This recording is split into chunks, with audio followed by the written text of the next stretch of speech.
मित्रों नमस्कार। पुस्तक है 21वीं सदी का व्यवसाय। लेखक हैं रॉबर्ट टी कियोसाकी और भाग नंबर 2, अध्याय नंबर 13 यानी लेसन नंबर 13, संपत्ति 5, एक अनुकरणीय और बहुस्तरीय व्यवसाय। यहाँ नेटवर्क मार्केटिंग के बारे में एक अति महत्वपूर्ण सच्चाई बताई जा रही है जिससे आपको हैरानी हो सकती है। यह व्यवसाय उन लोगों के लिए नहीं है जो बेचने में बहुत प्रतिभाशाली हों। मैंने कुछ अध्याय पहले वादा किया था कि जॉन इसके बारे में ज़्यादा बातें बताएंगे और अब वह समय आ चुका है। रॉबर्ट: जॉन, क्या आप मेरी इस बात से सहमत हैं कि यह ज़रूरी नहीं है कि सर्वश्रेष्ठ पैदाइशी सेल्स पीपल नेटवर्क मार्केटिंग में सबसे ज़्यादा सफल हो पाएँ? जॉन: इससे न सिर्फ मैं पूरी तरह से सहमत हूँ, बल्कि वास्तव में मैं तो यहाँ तक कहना चाहूँगा कि एक तरह से इसका विपरीत सच है। नेटवर्क मार्केटिंग में सफल होने के लिए किसी पैदाइशी सेल्समैन को अक्सर पहली चीज़ यह करनी होती है कि वह बेचने के बारे में हर वह चीज़ भूल जाए जो वह जानता है। मैंने जितने भी बेहद सफल नेटवर्क मार्केटर्स देखे हैं, जिनमें से कई कोच, माँ, पादरी और शिक्षक हैं, उन्हें कहानियाँ सुनाने और दूसरों की मदद करने में वाकई मज़ा आता है। नेटवर्क मार्केटिंग जबरन बेचने के बारे में नहीं, बल्कि जानकारी का आदान प्रदान करने और व्यक्तिगत कहानियाँ सुनाने के बारे में है। यह इस व्यवसाय में अपने द्वारा लाए गए लोगों की सफलता की परवाह करना भी है। वैसे यह एक अच्छी बात है, क्योंकि 20 में से केवल एक व्यक्ति ही पैदाइशी सेल्समैन होता है। बिक्री में सफलता की कुंजी यह है कि आप क्या कर रहे हैं, क्या कर सकते हैं। नेटवर्क मार्केटिंग में सफलता की कुंजी यह है कि आप कितना अनुसरण कर सकते हैं। रॉबर्ट: कई बार जब मैं कहता हूं कि यह व्यवसाय बिक्री के बारे में नहीं है, तो मुझे संदेहवादी प्रतिक्रिया मिलती है। हाँ, लेकिन क्या आप ज़रूरत से ज़्यादा गहराई में नहीं जा रहे हैं? मेरा मतलब है, चाहे आप इसे बेचना कह दें या जानकारी का आदान प्रदान करना, बात तो वही है कि यह काफ़ी हद तक शब्दजाल नहीं है। जॉन: नहीं, यह शब्दजाल नहीं है और यह ज़रूरत से ज़्यादा गहराई भी नहीं है, और यह अनुसरण या नकल ही सेल्स और नेटवर्क मार्केटिंग के बीच का सबसे बड़ा अंतर है। मैं उस व्यक्ति से यह कहूँगा, यदि आप एक कमाल के अनूठी योग्यता वाले सुपरस्टार सेल्स पर्सन हैं, तो आप सेल्स में विपरीत करियर बना सकते हैं, लेकिन संभवतः नेटवर्क मार्केटिंग में आपका प्रदर्शन कमज़ोर रहेगा। क्यों? क्योंकि हालांकि आप बहुत सारे प्रोडक्ट बेच सकते हैं, लेकिन आपके नेटवर्क के ज़्यादातर लोग आपकी नकल नहीं कर पाएंगे। फलस्वरूप आपका नेटवर्क नहीं बढ़ पाएगा और जल्द ही दम तोड़ देगा। रॉबर्ट: क्योंकि आप सैसव काल में ही इसका गला घोंट देते हैं। जॉन: सही बात है, और मैंने कई बार ऐसा होते देखा है। मैंने अक्सर देखा है कि नेटवर्क मार्केटिंग में जब प्रतिभाशाली और रचनात्मक लोग शुरुआत करते हैं,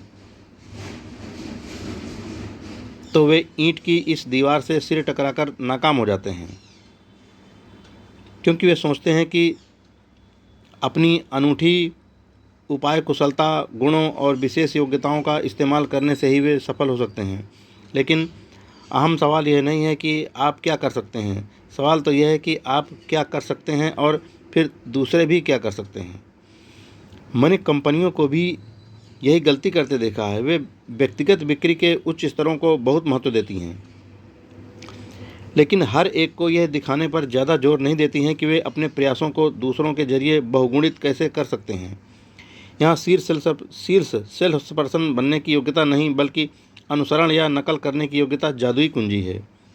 जब नेटवर्क मार्केटिंग कंपनियां इस बात को स्पष्ट नहीं करती हैं, तो इससे उनके विकास का इंजन ऊर्जावान नहीं बन पाता है। यानी वे लोग जो खुद को डुप्लीकेट करते हैं या अपने ही जैसे दूसरे लोगों को तैयार करते हैं। रॉबर्ट: यह आश्चर्यजनक है, क्योंकि जब लोग बेचते समय अनूठे तरीके आजमाने की कोशिश करते हैं, तो आप जानते हैं कि यह क्या है। यह तो इस क्वाड्रेंट वाले व्यक्ति की सोच होती है। बी क्वाड्रेंट जैसी नहीं। इस क्वाड्रेंट में रहते वक्त बेशक प्रतिभाशाली, रचनात्मक और अनूठे बने, लेकिन बी क्वाड्रेंट में वहाँ तो यह मौत का चुंबन है।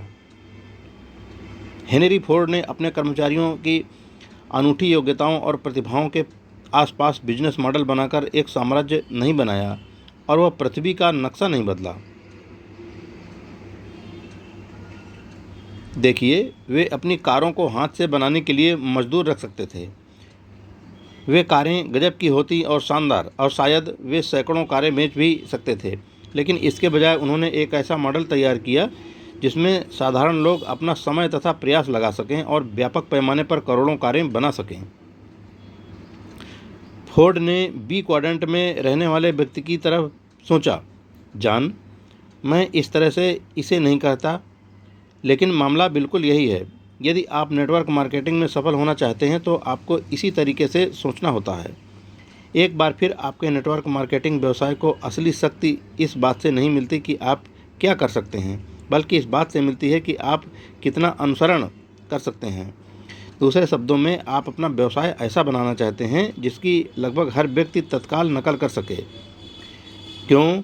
क्योंकि आप जो करते हैं उसकी दूसरों द्वारा नकल कराना ही तो वह काम है जो आप करवाना चाहते हैं, जो आपको करवाने की ज़रूरत है। इसी से आपकी सफलता तय होती है।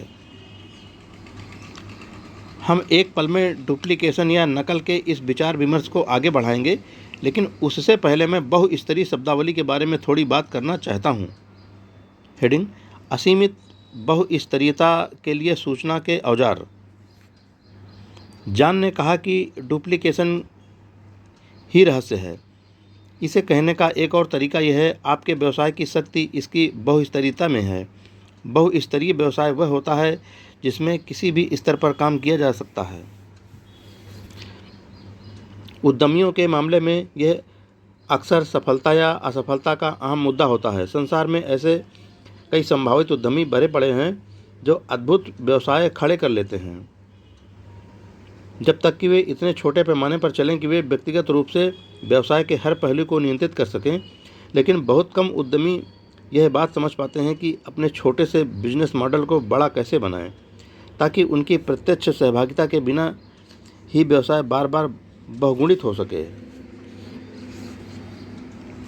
यही रे क्रॉक की प्रतिभा का रहस्य है, जिससे उन्होंने मैकडॉनल्ड्स चेन बनाई। उन्होंने खास तौर पर प्रतिभाशाली रेस्तरां वालों का एक अभिजात्य समूह नहीं खोजा जिसमें उनके बहुत सारे रेस्तराओं को चलाने उच्च स्तरीय विशेषज्ञता हो।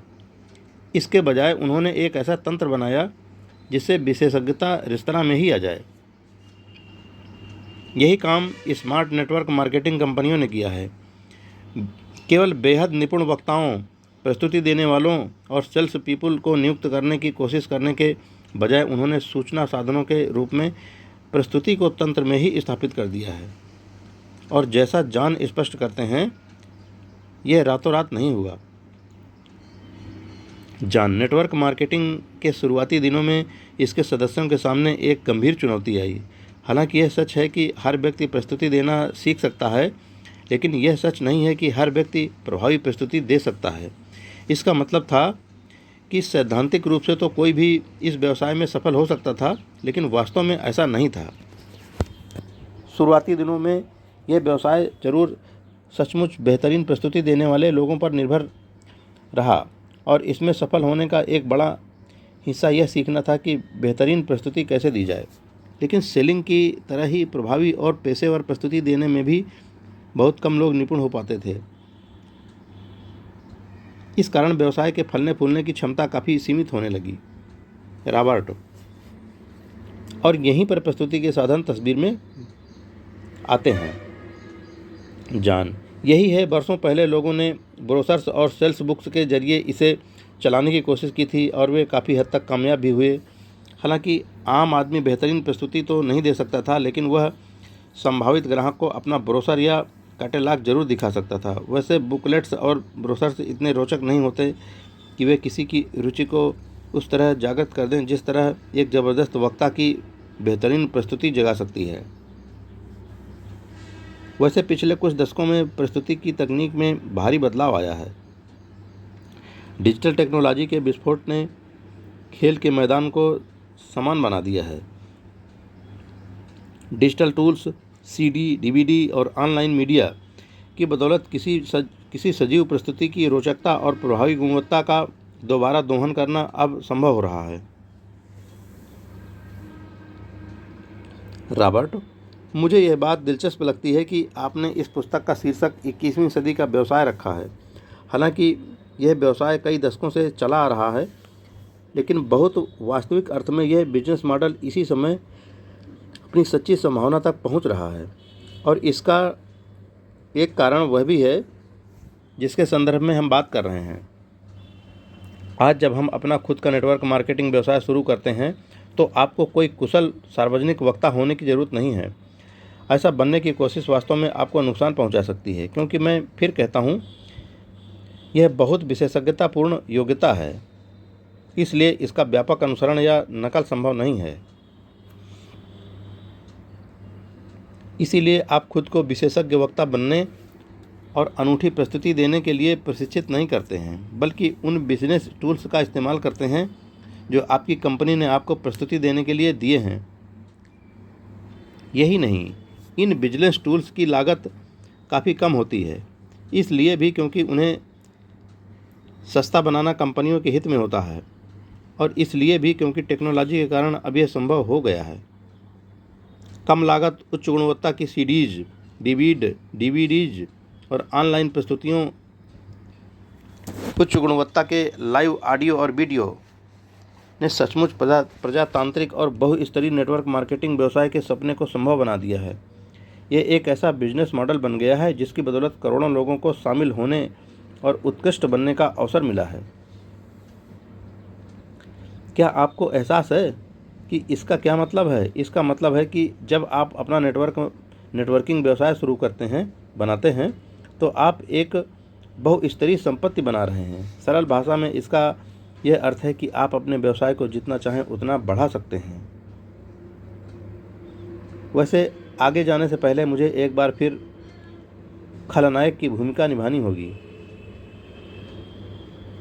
रॉबर्ट, जॉन, मैं आपसे वह सवाल पूछता हूँ जो मैंने कुछ संदेहवादियों को पूछते सुना है जब वे नकल करने के बारे में इस बिंदु को सुनते हैं।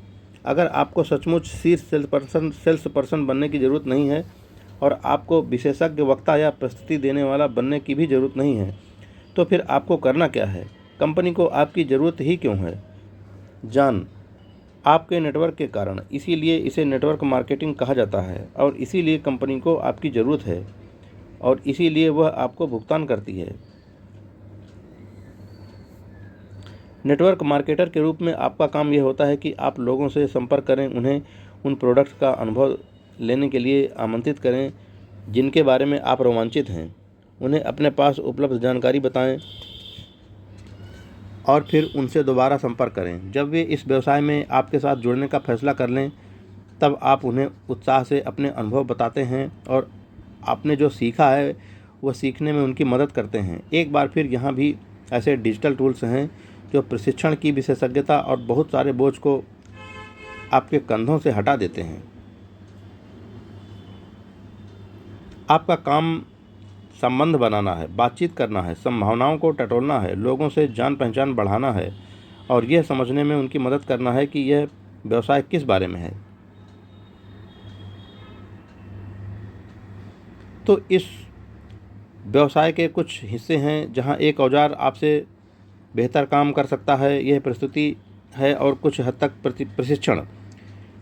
लेकिन कुछ हिस्से ऐसे भी हैं जिन्हें सिर्फ आप ही अनूठे ढंग से कर सकते हैं, जैसे लोगों से जुड़ने वाला हिस्सा। यहाँ बुनियादी विचार यह है, नेटवर्क मार्केटिंग में आप संदेश नहीं, संदेशवाहक होते हैं। वे दिन लद गए जब आप सैंपल देने के लिए अपनी गाड़ी में प्रोडक्ट का भारी पैक लादे लादे घूमते थे, अपने लिविंग रूम में पूरा रिटेल स्टोर सजा लेते थे, या प्रोडक्ट की विशेषताओं तथा आर्थिक आंकड़ों की लंबी सूचियां रटते थे। ये 21वीं सदी है। आज की नेटवर्क मार्केटिंग में यह सारा काम इलेक्ट्रॉनिक साधनों से हो जाता है। आपका काम तो सिर्फ संपर्क करना और आमंत्रित कर उन्हें बुलाना है। वैसे इसका ये मतलब नहीं है कि आपको योग्य बनने की ज़रूरत नहीं है। बिल्कुल है, आपको वही योग्यताएं विकसित करने की ज़रूरत है जिन्हें हमने संपत्ति रुपए 1 के हिस्से के रूप में देखा है। आत्मविश्वास पाने, अस्वीकृति झेलने, संवाद करने, बेहतरीन कहानी सुनाने वाला बनने, लोगों की परवाह करने, लोगों को सिखाने और बाकी कई योग्यताएं। लेकिन ये ऐसी योग्यताएं हैं जो हर एक के लिए सुलभ हैं। यदि आपने कभी किसी सॉकर लीग, पीटीए समूह या चेस क्लब को बनाने में मदद की है, या किसी राजनीतिक अभियान या चर्च कमेटी के सदस्य रहे हैं, कभी लिटिल लीग को कोचिंग दी है या अपना खुद का बैंड बनाया है, तो आप जानते हैं कि नेटवर्क बनाना कैसा होता है। आप जो करते हैं उसकी नकल के लिए आपको बेहद योग्य सेल्स पीपुल की ज़रूरत नहीं होती है। आपको तो ऐसे लोगों की ज़रूरत होती है जो बुनियादी व्यावसायिक और संवाद योग्यताएं सीखने के इच्छुक हों, तथा वे स्वयं संकल्पवान उद्यमी और टीम निर्माताओं के रूप में विकास करना चाहते हों। संसार में बहुत कम लोग बेचने में सचमुच निपुण होते हैं, लेकिन व्यावहारिक दृष्टि से कोई भी नेटवर्किंग, कोचिंग और टीम बनाने में निपुण बन सकता है। इसका मतलब है कि नेटवर्क मार्केटिंग का व्यवसाय आपके करोड़ों पड़ोसियों के लिए खुला हुआ है। इसका मतलब है कि आपके पास एक अनुकरणीय और बहुस्तरीय व्यवसाय है। जब आप अपने नेटवर्क को बढ़ाकर 5 और फिर 50 लोगों तक कर लेते हैं, तो आप उन बुनियादी योग्यताओं में माहिर हो जाते हैं जिनकी ज़रूरत आपको इसे बढ़ाकर 500, 5000 और इससे भी आगे तक ले जाने के लिए होती है, और इससे हम नेतृत्व पर पहुंच जाते हैं। मित्रों, आज का ये बेहतरीन लेसन यहीं पर पूरा होता है। जय हिंद फ्रेंड्स।